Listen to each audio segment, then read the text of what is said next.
All Hey, right. Dan. Hey, we are live. What's up? Not much, man. How are you today? I'm good. This is. That's Start a over. weird way to say it. Yes, we are here. This is the podcast, episode 5. Yes. They live edition. We are discussing the seminal 1988 cinematic masterpiece, They Live. Yes. So let's get right into that. Okay.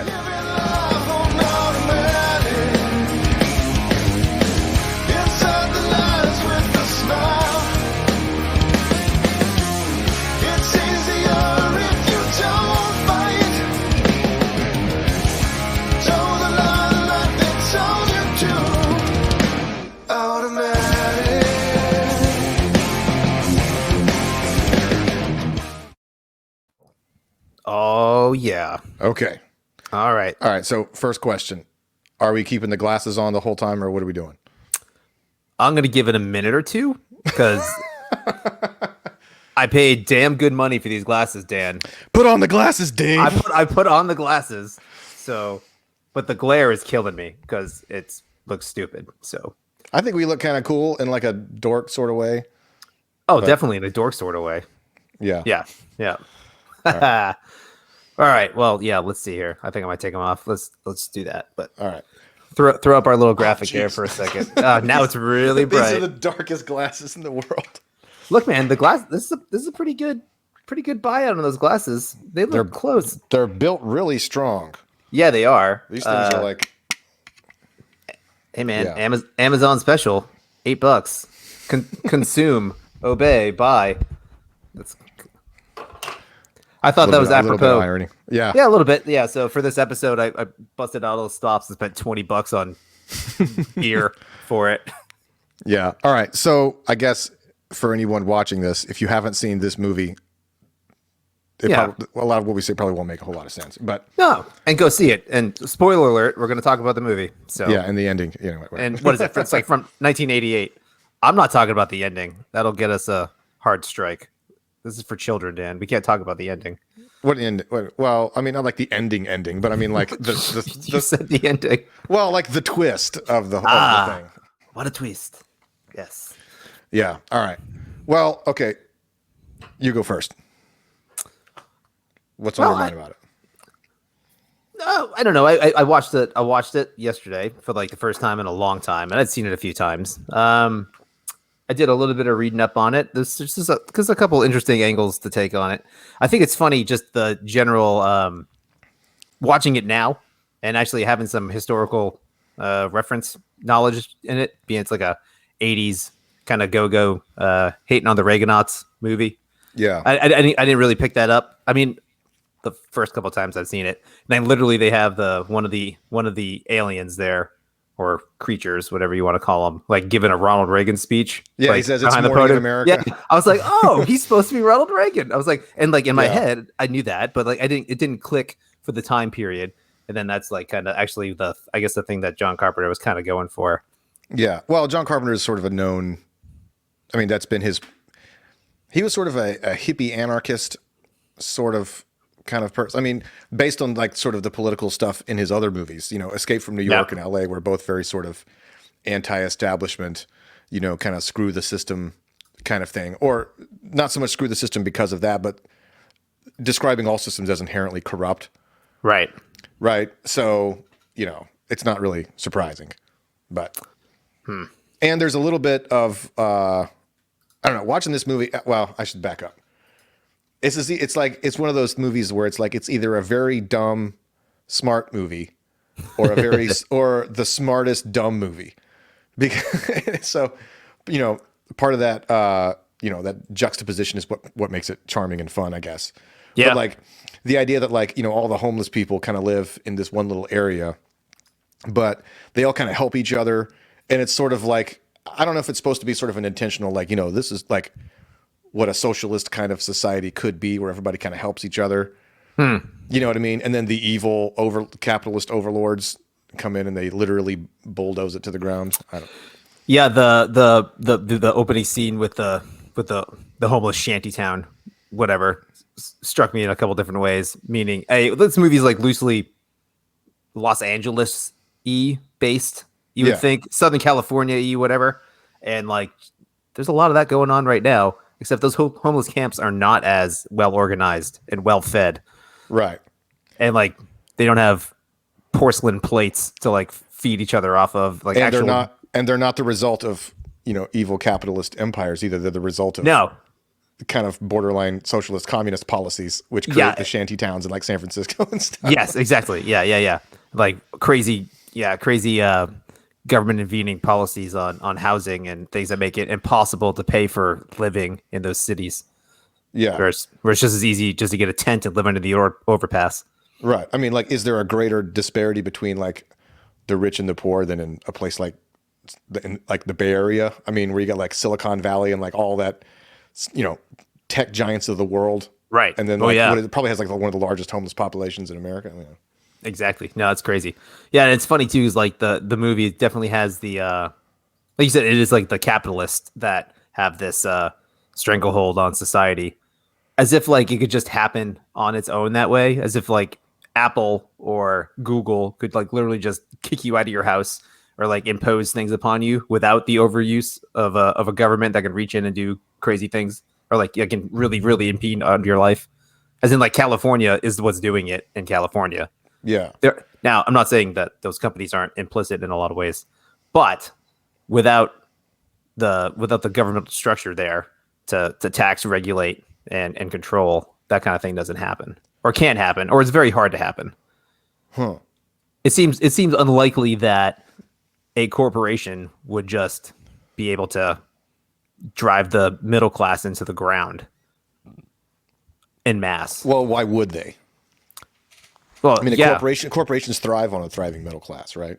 They do, yeah. Well, I mean, I think it's kind of implied in the movie that like it's the corporations and the government. It's all part of they live, right? Yes. So like the overlords. I mean, that's kind of what it's saying. It's that it's like, they're all in cahoots. It's a ruling party, So yeah. Well, I think what's really interesting about this movie, though, it's basically like a Twilight Zone episode kind of setup, right? This is exactly the type of thing you would see like 1962, like Rod Serling narrating is like, imagine if you will, the colonialism of tomorrow is not about different countries versus other countries. It's about planets. You know what I mean? And he says some sort of intro thing. And then there's like a hapless dude who discovers that like America is a colony, where they're strip mining the place for some larger thing. And so it's like, to me, I feel like a Twilight Zone setup, but like, yeah.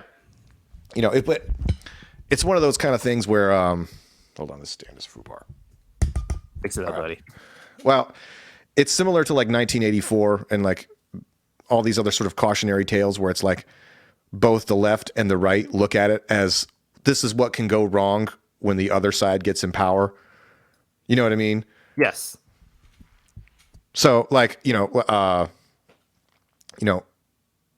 was written as like a criticism of like sort of the rampant Reaganomics capitalist years, kind of like RoboCop, Is that part of RoboCop? It's been a while since I've seen RoboCop. RoboCop's hilarious. You should watch it as an adult. No, yeah, it's been a long time. You start to pick up on a lot of the satire, where it's like, private corporations that control the police departments and they're basically in cahoots with the government. And then there's all these like fake commercials,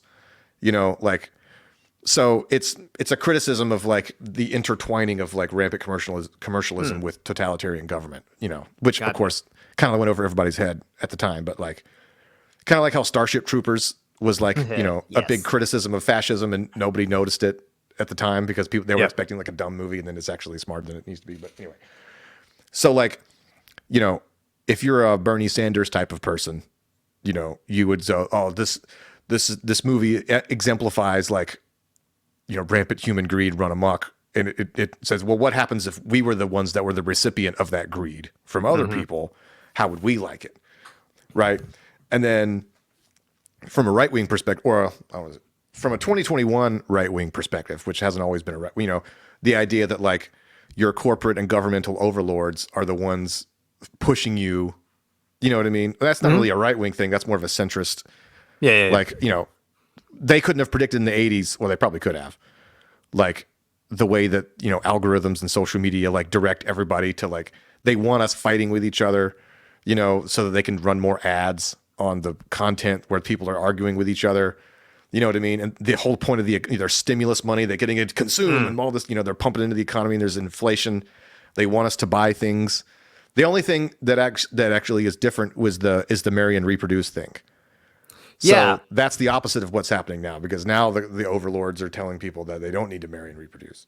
Yeah, that's funny. That was going to be the one thing that, like, out of all the signs, that didn't really seem congruent with anything that's getting pushed today. Yeah. That's funny. Yeah, because or it's not in step. So I guess that was a thing in the 80s. Was it really? Like, I guess well, not necessarily an 80s thing, but it's a classic sort of American dream kind of thing. But I guess that's what I was gonna say. It's kind of a chicken in every garage and a car in every pot, like 2.5 kids. Yeah, kind of thing. Yeah.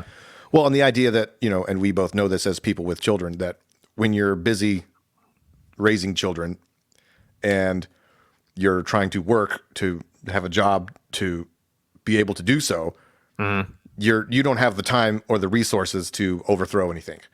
So, a population that's raising kids and doing their jobs, putting in their portions, they don't have, that's a good point. Revolutions start with disaffected, childless single people, who aren't busy doing stuff, which is something that we talk about a lot, where it's like, we always talk about, like, there's the crazy people over here on the right wing, and then there's crazy left wing people, and there's kind of lobbing, like, remember the game Scorched Earth?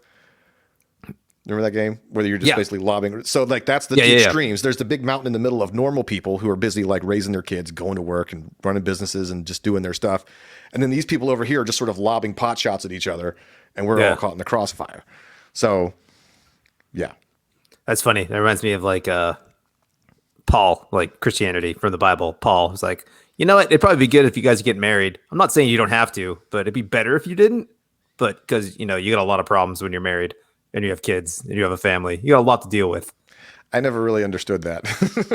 Oh, I mean, it's the same thing, minus it's just a revolution, as in you can serve better if you're free to move, more or less, and go from city to city and do that kind of thing. You're not tied down. No, you're not tied down. You're not the daily troubles of a So I think all of those things, I mean, they go along with we are their cattle, basically. So they want us participating in all that stuff.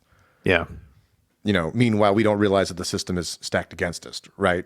And that it's better to comply. Like the whole, like the cops and the various human characters who are in cahoots with the aliens.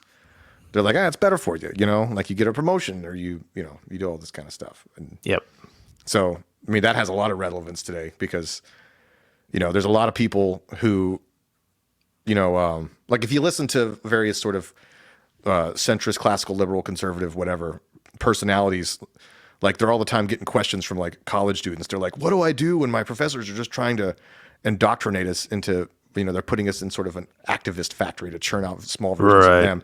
Like, do I stand up to them or whatever? Or do I just toe the line and just sort of like, there's a lot of different kinds of answers, right? Like it's, in many ways it's easier to just go along and just say the phrases and, put a black square as your profile picture and all this kind of stuff. It's like, if you just go along with it and toe the party line, it'll work out great for you, but. Yeah. Yeah, that's good. I like that. Well, it's also no, guys. It's funny that, like, you've already kind of touched on it. It's like if you're a Bernie Sanders kind of guy, you're this. If you're a right winger or a centrist kind of guy, this. Like, the movie's really pliable to whatever the power structure is. Like, you can see that control. Like, it's that's what makes it very good. And everybody will watch it and paste whoever their personal villain is onto the bad guys. Yes, that's perfect. Like, it's really well made that way, because it's not overbearingly over obviously one point of view. We're saying this has to be the bad guy, so you can see it in a million different ways from a million different point of views, and in a lot of ways they're probably all pretty accurate to some degree.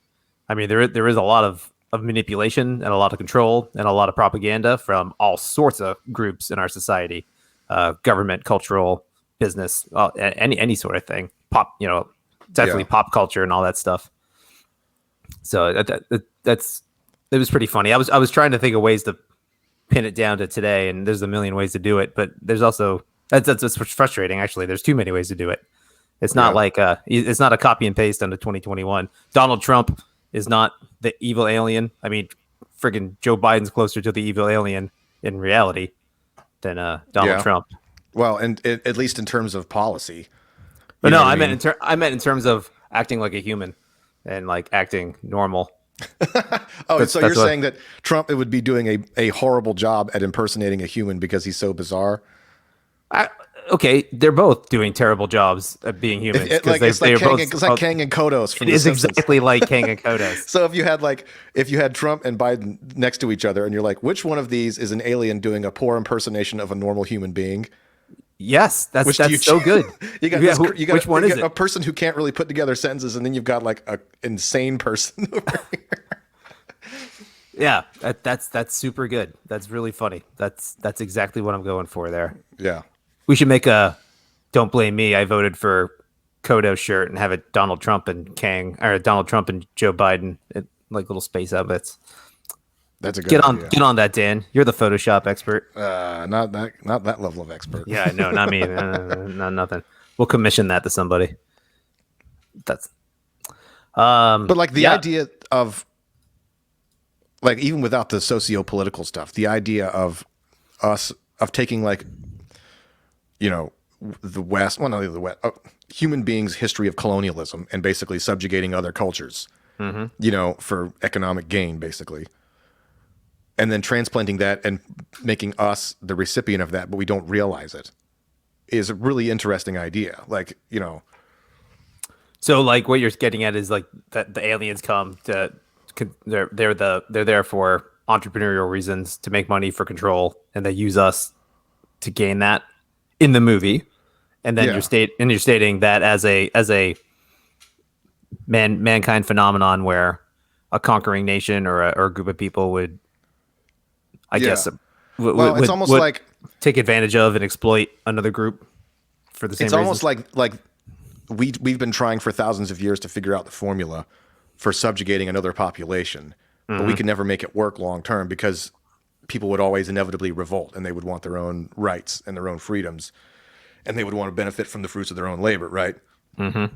But it's almost like these aliens, whomever they are and however long they've been here, they figured it out. The way to do it is to make people not know that they're being subjugated, right? Right. Kind of like the Matrix, like people needed to buy into it, right? So you sell people a dream where they buy into it willingly, and then their mind doesn't even want to wake up, right? Right. So that's Yeah. somebody could make a point that that's why the overlong fight scene is a metaphor for every human's inability or refusal to wake up to something that they don't want to. So that's why it's not just a stupid long fight scene. You could like make like a college paper about like, the poetic symbolism of the fight scene. It really Ooh. typified it. It's the inner struggle of man to not wake up to the reality around him. That's good. That's pretty funny. Yeah, no, I was thinking about Matrix parallels too. Just being unplugged as opposed to putting the glasses on and being plugged in, and then seeing the world for what it really is, and then being able to get back into it, like plug back into the Matrix and still be aware. Now you're aware with that knowledge, as in then you put the glasses on and you're aware. Yeah, it's kind of the same thing. I can see that. Yeah. Even though I guess the Matrix now is supposed to have 18 different meetings from the twin brothers that started it that you would never think are what the movie's about, but it's okay. Sisters now. Sisters, excuse me. Oh no. I just totally misgendered those Well, dudes. we're gonna get banned. I didn't mean to do that. I tell you what, though, it's really interesting. Not to get off on a whole Matrix thing, but like, I watched the first Matrix recently. Levi and I were watching it, and like, obviously, ever since it came out, everybody talks about how it could be all these different things for different people, right? Even the red pill, blue pill phraseology gets used by everybody. Oh yeah, But- there's like 18 different versions of that pill now. Well, right. It's just a term that people use for a person just sort of waking up to reality instead of their programming. Right. Right. Which, so anyway, but like watching that movie and then thinking about like where it came from on a personal level from the Wachowskis, and I don't know if they intended it purely as a trans metaphor, or if it was designed to be sort of a vague metaphor that could be pasted onto a lot of different stuff. That makes the movie really interesting. Like how far down the rabbit hole you want to go. But yeah. Yeah, I mean, I think The Matrix works on the same level as They Live, being that it's vague enough to paste whatever villainy you want to put on there and whatever heroic stuff you want to put in there. Basically, you can see yourself. Everyone sees themselves as Neo in one way or the other. Yeah, I mean, it's easy to do in a million different aspects in your life if you wanted to. The one thing I always didn't really like about The Matrix, or not that I didn't like it, but like it didn't really work for me personally, was like it's similar to in They Live, where Neo never really seems very conflicted. He starts out as an anti-establishment kind of character who's going to buck against the system and never waver in his belief to do that. And so, like, to me, you could do an alternate version of The Matrix where Neo had a lot more self-doubt in him. Like maybe you took some of the Cypher story where he's like, I don't know, maybe it's kind of cool to be plugged into the Matrix. Like, I feel like we would all be tempted by that possibility, and you put that into his hero's journey kind of thing. Might make it really interesting. And the only reason I thought about that was because watching They Live, which is obviously much less stylish and a lot less sort of mature in its acting, is that, what's his name? Nada, the Roddy Piper's character. Like, you don't really get any backstory on him as to why he hates these. Like, as soon as he puts on the glasses and he just sees that there's he immediately goes into like, I need to find a gun and start blasting. Like that's as far as he's thought. That's literally it. Yeah, he's just That's a funny point. Yeah. Yeah. So like the movie takes a really abrupt turn because like the first 40 minutes, or it feels like 40 minutes, is just him kind of there's a lot of walking around, taking the glasses on and off. Yeah, and that scene is like 10 minutes long, and then like once it gets to like action movie mode. Then it goes directly into action movie mode. And then like the last 30 minutes is like there's this whole galactic, it kind of the pacing of that movie is not really the greatest. No, it's not. But they rush a lot. They rush a lot of the cool plot and story stuff at the end in the last like 15 minutes. Yeah, it's true. Like he's just in the grocery store or in the bodega or whatever. Then he just goes off on the one lady, and then it's it. Then the cops are there, and then he's punching everybody in formaldehyde face. Yeah, formaldehyde face. Yep. Yeah, that's funny. Yeah, man, it's a fun movie to watch, and I don't know, it's a. I tell you what, you could do. You could make it would make a really cool like. Well, you couldn't do it now because people would just be like, oh, it's just like They Live. But if say that movie had never been made, you could take that short story and make it into like an 8-part miniseries. You know what I mean? Like you could do like a serious version of it where you really get into like. Sort of the future world building of it. Like I feel like the movie itself, had they had like a larger budget and maybe more time or something like that, or a better script, they could have delved into like how this is kind of like where our world could be like in the next few years. You know what I mean? Like, because what's his name? Frank, Keith David's character. He's like, there are a lot of little details in there that are actually kind of smart. He's like, I got a wife and kid back in Detroit. Back in Detroit. Yep. Right. Where they probably closed some, car factory that had been there for, 100 years or whatever. And like, and then he was like, well, I used to work in Dallas or wherever he said, and the work just dried up. Like you could delve into more of the, like, now that you have like technology where you could, CGI, like a modern version of a landscape, you know what I mean? Kind of sort of like a dystopian future. Like you could really delve into the economics of like how the highs and the lows are exacerbating. And you could get into like, you could make and then you could delve into like the different characters who are working with the aliens, and you could have, you could paste on some really interesting human drama in there without having to go full like goofball like they did. But yes, that would be good as like an 8-part miniseries. I'd watch that. I would watch that as a Netflix special with a possible re-up of a season 2. That would be cool. You'd have to have Roddy Piper, like old man, like playing one of the villains. In like full alien makeup. You'd have to superimpose CGI him in. He died, man. Did you know that? He died. He's dead? Yeah, man, he died a couple years ago. Can't do it. Crap. I didn't know he died. Wow, okay. Hulk Hogan can do it. We'll let the Hulkster get in there. The last thing I saw him in was he showed up as a wrestler in like a couple episodes of Always Sunny in Philadelphia. Yes. Yeah. It's hilarious. Yeah. He like barely talks. He's like Uh, I mean, that yeah, movie that, makes no. It's hilarious to me that the smart parts of it are juxtaposed with things that are absolutely just completely stupid. Like his random one-liners that he just makes up, and then yep. like how many takes did they do of those? Like, oh yeah, oh, I think like they came up with the kick ass and chew bubblegum line. It was like a line that he had wanted to use like when he was a wrestler, and so Carpenter was like, yeah, well, you should use that in the movie. Like, I guess that was like the sort of the late '80s was when Carpenter kind of stopped giving a shit about a lot of stuff. You know, he was like, yeah, sure, we'll just. He had made his money. He had made his money. He was doing good. It's living off those Halloween residuals. Hey man, it was a think piece. He was just trying to get an Oscar with They Live. It did really well in Cannes or Cannes, whatever that movie festival is. Isn't it? Is it Con or Can? I think it's Cannes, but I have really no idea because I don't follow. I don't follow that kind of stuff. Yeah, that's funny. Yeah, man. If Roddy Piper was alive, that would be fun. He could definitely do a cameo there. But it's all right.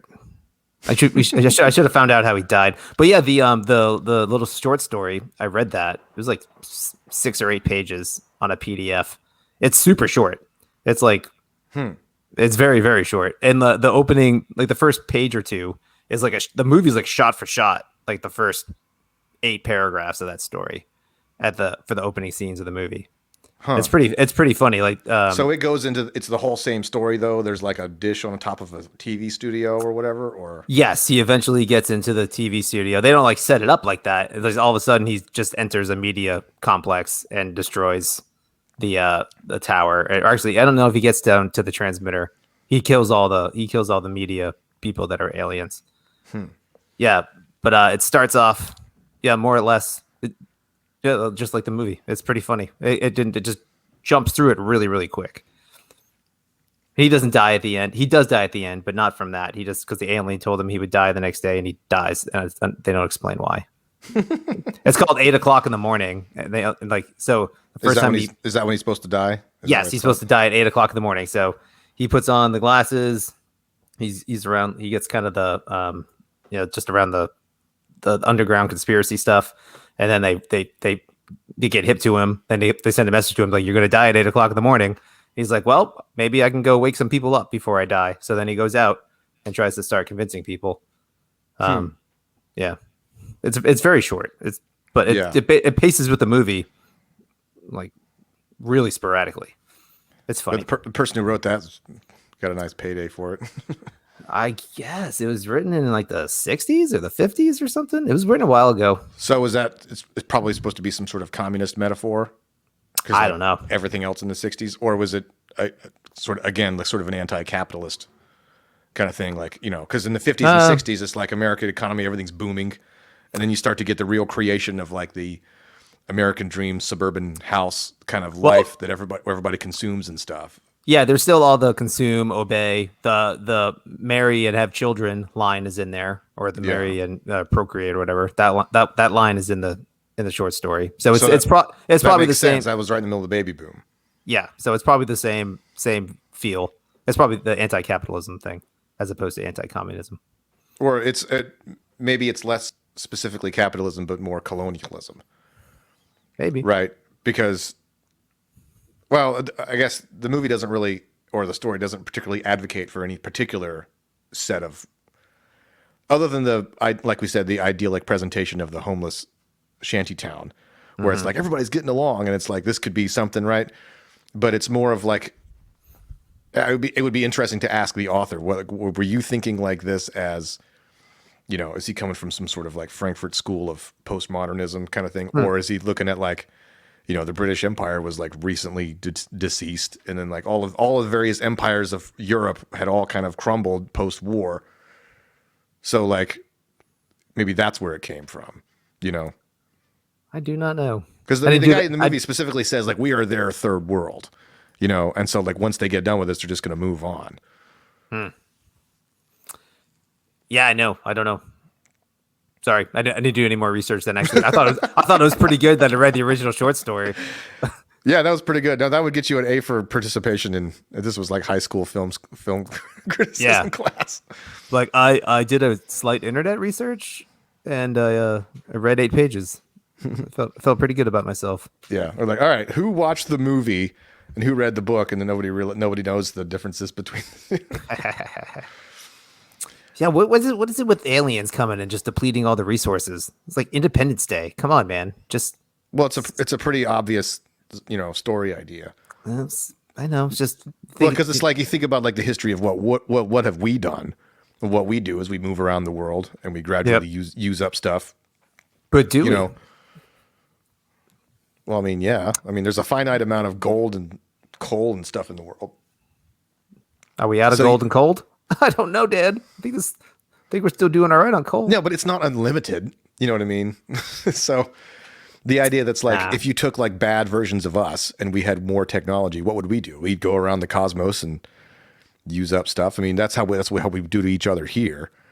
So it's a cool idea. I mean, maybe that's one of the reasons Independence Day works, is because it's scary, because it's like, once you realize the motivations of the aliens, you're like, that's a believable motivation. They want our planet, Truly, it was us who were the aliens. The real enemy was man. It was man. Yeah.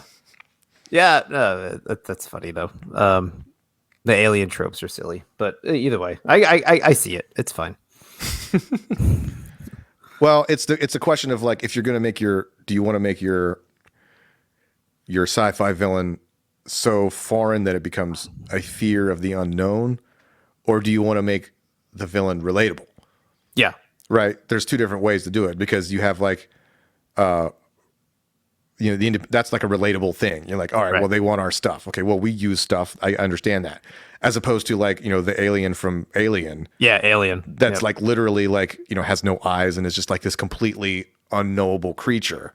Yeah. You don't even know what it wants. It's just a pure like chaotic being. And that's what makes it scary. And then as they added more backstory and explanation of the creature in the later movies, it became less horror and more like action thriller kind of thing. Yep. But the whole point of, that's unknown versus knowable. That's a common. Yes. And then you have The Thing, which is both mimics knowable and completely scary and crazy. Another John Carpenter film. Awesome. That's arguably John Carpenter's best movie. I mean, I think by any normal metric, right? I mean, I wouldn't argue against that, but I'm, again, not a film aficionado, but that movie's amazing. That's really good. It really holds up. I mean, mostly because of the effects, but also because of the acting, and all that stuff. It really works. It's a very creepy movie in general. It's the same guy, Keith David, in that movie too. Mm-hmm. Yep.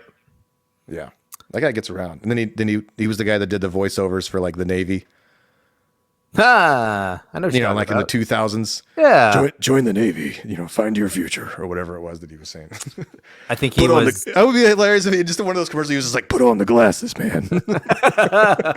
I think he was the stepdad in There's Something About Mary. Yes. Yeah. How did you get the Frank above the? I knew it. That's where I knew him from. He was also in Armageddon. He was like one of the Joint Chiefs of Staff or whatever. Okay, that's a small role, but yeah, that's good though. No, but it was great though. How crappy would they lived have been if like it was not Rowdy Piper? Like I mean, that's a good question, because it arguably the crappiness of that movie comes from him. Yes, some of it does. So it would be a different flavor of crap. Maybe not the same kind of endearing level of, you know what I mean? Right. But I mean, I don't know. Like, who else could be in it? I mean, it doesn't really matter. Any 80s superstar. Yeah, like but it wouldn't be. Yeah, I mean, maybe the advantage that he'd never been in a movie before, meaning he wasn't like a recognizable face. Yeah. He, other than like his sort of kind of perfectly sculpted hair, which isn't terribly believable for a drifter with like no car and no place to live, and his hair's all nice. Right. But like, if you had some sort of like name, like, like a Stallone kind of person, I don't know if it would have worked. I mean, he could have got Kurt Russell to do it. I mean, Kurt Russell's got some bad deadpan I think they were line. going to, because you know him and Carpenter are buddies, but he was like, dude, Right. you've been in like 5 of my last 6 Right. movies. Right. I don't know. I was watching it. I was like, God, he's so bad in this movie. But it's fun bad, and that's kind of good. That's just crazy though. Like it's such a big move. It wasn't a big movie, but I mean it's a big studio movie, and John Carpenter wasn't like a slouch. Like you think the studio would have been like, what are you doing here? Can we get the C list here instead of the D and E, the WWF guys? I think it was his. I think I read in the trivia that like it was his idea. He wanted to get a wrestler. I don't know why. I don't know. I mean, it maybe the thought that was like because it was the first time they did that. Yeah. Right. I mean, it paved the way for like all the the Rock and all these other people to do it. But like Hulk Hogan and Suburban Commando. Come on. Yeah, but that was later. What? Right? No. Yeah. Well, it was later. Hulk later. Hogan was in Rocky 3. And that was way earlier. That was way earlier. So that blows that theory out of the water. But anyway, that's all right. I don't know. Maybe he thought it would bring over some sort of crossover appeal. But the thing is, it's like, I don't know, was your average wrestling fan who's used to watching like WrestleMania, are they going to like be like interested in a sort of socio-political anti-colonialist sci-fi movie? Probably not. I don't know. So they're sitting there in their trailer with their beer being like, they're trying to control us, man. No. Now turn the TV back on, man. I'm good. Get me some of this delicious Bud Light. You know what I mean? There's an irony there. You're really bent on this anti-colonialism thing, aren't you? Well, it really strikes me as like, it was something I never really noticed before, but I don't know. I think it's just a cool idea. No, it's funny. Go ahead. It's funny to me because like in the 80s, if the criticism from Carpenter was that you had the media, large corporations, and the government all tied together. Yeah. That was the case. And it was, and it is still today.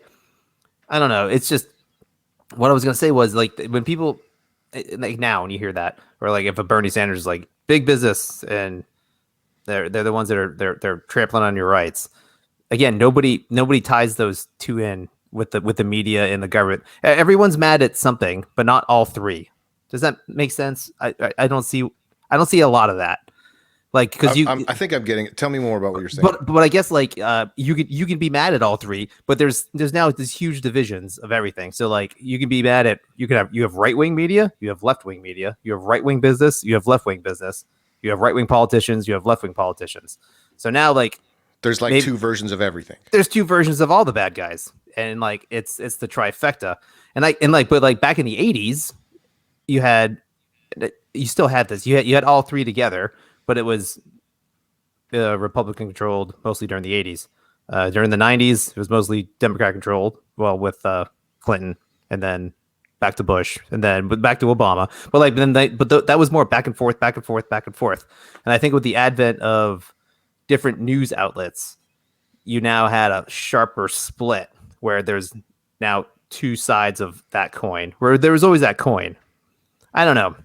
I'm not exactly sure what I'm trying to get at. It's funny because like people will look back and go, the 80s were terrible if you're like a left wing kind of person, but it's the same. Then there are people who look back and think that Reagan was the greatest American ever. Right, and then vice versa. Now you have the same Democrat. Now you have a Democrat controlled government institution, Democrat controlled media, Democrat controlled institutions of business, and the right wingers will hate that. Right, because depending on who you talk to some people and they're like, man, I'm really scared about the future, man. Everything's just going down. You know, the inflation, the economy, and not ever since like Biden took office. You know what I mean? And then you got other people that you talk to, and it's like it's their morning in America. They're like, I can finally breathe because the darkness is over, and it's like, not yet though, because I can't take my mask off. Well, you can now, but I walked around without my mask all day today. Look at you, Dan. Well, I did an experiment. I was taking Avi to gymnastics, and I was like, I saw one person in there, some random guy not wearing a mask. I'm like, they don't have signs on the door anymore. And so I'm like, okay, I'm going to walk in here. And I wasn't really close to anybody, but I was just walking around doing my thing with no mask on, and nobody gave me any crap about it. But everybody else was still wearing masks.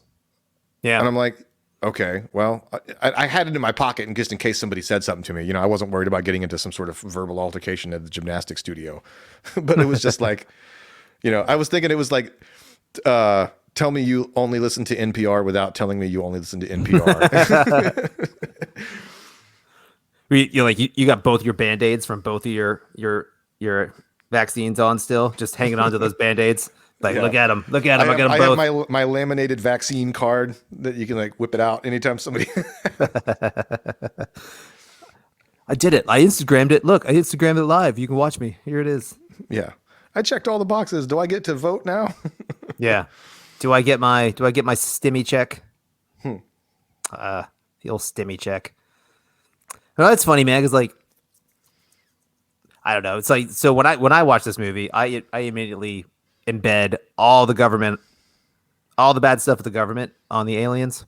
That's just how I see it. Like, Yeah. Obey, consume. Like with consumption, like you get all these tax credits and all these incentives and all this upcoming UBI stuff that's going to be happening. Basically, just feeding you money so you can pay for things. Yeah. You don't even like, and it's funny because like none of the, correct me if I'm wrong, none of the flashing and the subliminal messaging is work. You know what I mean? I know money's a thing, consume's a thing. Like there's like the one that flashes like, this is your god. That's like the guy holding cash. I mean, I guess implied in it, you have to work to get it. That's a good point. Right. That might not mean anything. It's just something I'm noticing. Well, but it makes sense though, because if you wanted to subdue a population, you wouldn't try to instill into them values. Right. Because you might accidentally build some character along the way. So yeah, you give them like you give them only the most immediate thing. Yes. That worked is merely a tool to get stuff. Yes, a substance. Yeah. Level like kind you of wouldn't thing. the subliminal messages, it wouldn't work if all the subliminal messages were like strive, improve, get up early. Right. Because those things would create a society full of people who, are about their own purpose, and then they wouldn't make very good subjects. Yeah, and that's one of the main criticisms, a lot of people, or I would have for sure, on welfare, transfer programs, subsidies, that kind of thing. It discourages your work ethic. It really does.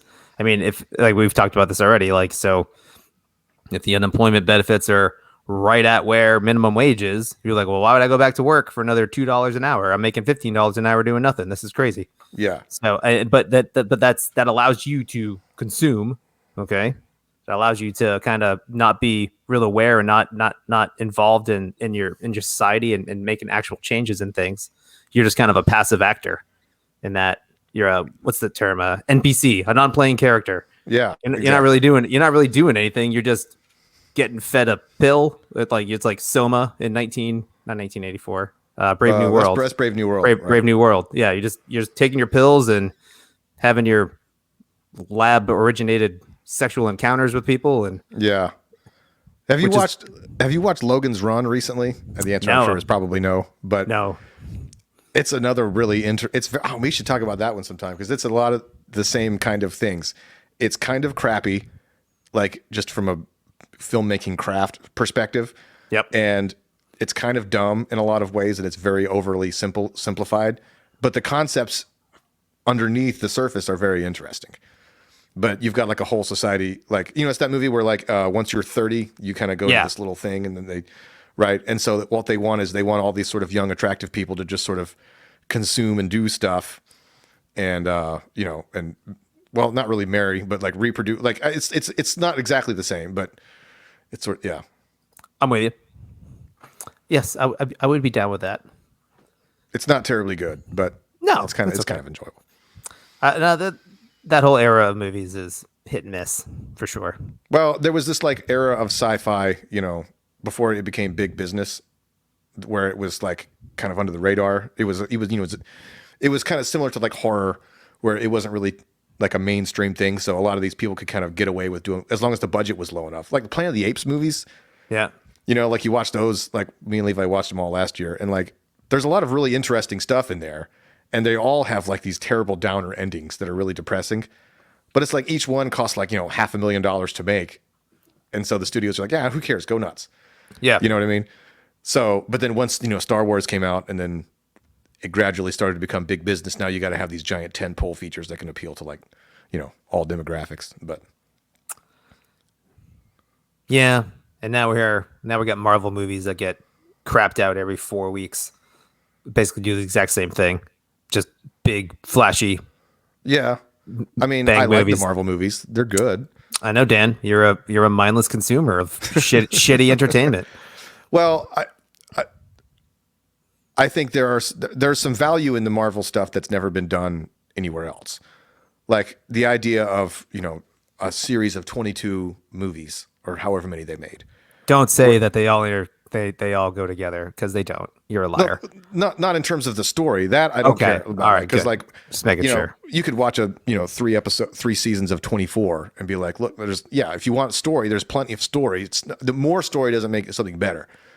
What I like about these movies is that it takes these characters that it introduces in 2008, and then by the time you watch them over the course of all these in 2019, there's a lot of actual character development, and I could do a whole thing on the personality tropes of Captain America versus Iron Man and how they intertwine, how they switch, and all this kind of cool stuff. But that's a really impressive thing to do in a series of movies that also has to have flashy explosions and something that's able to because that's the type of character development you don't normally see in something that's marketed towards 10-year-olds. Yeah, no, I'll get you. I'll get you there. That's fine. So I don't know. I mean, there's quality there. There's some average entries, no doubt. All right, buddy. Look, we're coming up on 45 minutes here. Any last thoughts? Things you want to? Yeah, I don't know. We got any comments or no? Nope. We got to figure out this comment thing. I don't think it's working right. There are 2 people watching this. Yeah. I think one of them was me trying to figure out if comments were coming through. Who would have thought that talking 1980s B-rate horror with a political overtone theme? Yeah. No one's super interested. No, but look, we can always, if we ever run out of things to talk about, we can always do socio-political ramifications of sci-fi movies. This is true. Because there's so many of them, and there's all kinds of food for thought there. Yeah. We can get back to more of a relevant topic next week, maybe. Yeah, I'm sure something will come up. There's always something. It's also good to ignore that for a little bit. Dave and Dan complain about inflation, version 5. What's the deal with airline tickets these days? Yeah. Not really. Who's Matt? Hey. Hi, Matt. That name sounds familiar. Thanks for commenting, Matt. Welcome to the show. As we're leaving, I appreciate the comment, Thanks buddy. for nothing. I'm glad somebody said hello. Yeah. I'm trying to figure out where you commented from.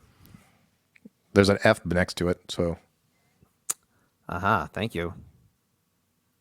Basically, it's like this: the fewer people watch, the less likely that we'll get canceled, because we're not a threat to the establishment. Oop, that's me. Hello.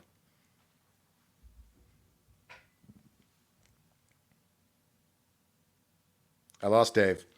For those of you just joining us, this is the perfect time to leave. I was trying to leave, and then Matt started talking to him. Hey, thanks for listening, Matt. Matt, do you have any questions for us now that we're talking to you while you're typing? Because if you don't, we're just going to stop. No, this is no like pressure. communicating with Morse code. No pressure, buddy. No pressure. Been listening all night. Stop. Would love to hear your thoughts on stop. Anyway. All right, we're being anticlimactic. We should probably call it. Yeah, I guess so. There's nothing else going on. So, all right, man. Well, have a good week. Talk to you later. Later.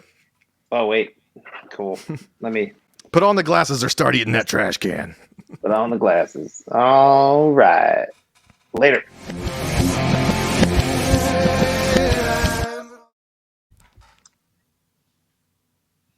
No, wait, we're still going. Nope, we're going.